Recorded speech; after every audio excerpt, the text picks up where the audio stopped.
sounded the alarm, but not before viruses died from the disease. 被称为这场疫情的吹哨人在当时领导的反对势力阻挡政府的 Chinese authorities have tried to control the inflation on the president. Already heavily censored Chinese social media. This is a regular occurrence in Brazil these days.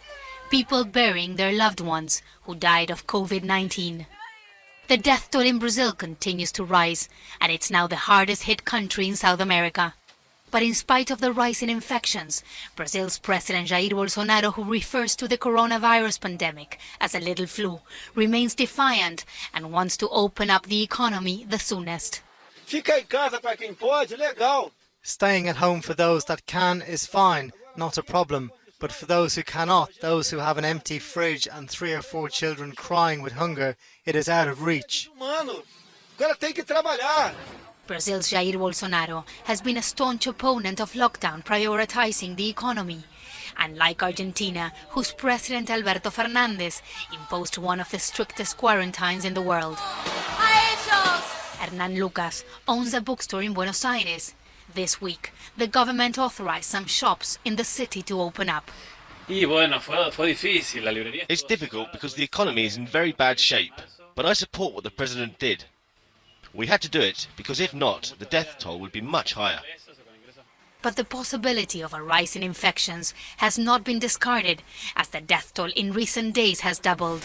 Argentina's government has started to open up some sectors of the economy as millions of people, mostly informal workers, are struggling to make ends meet. Argentina's economy was already in the red before the pandemic, which makes the situation for many here even more difficult. President Alberto Fernandez says that he won't hesitate to reimpose a complete lockdown if there is a surge in cases nationwide. The lockdown is not working out everywhere else in the region. Peru has almost 80,000 infections in spite of the lockdown imposed 2 months ago.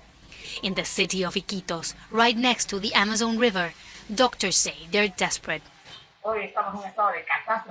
Today we are in a state of total catastrophe. The health system has collapsed. More than 300 people are cared for daily. Health personnel, both doctors and nurses and technicians in general, are decimated.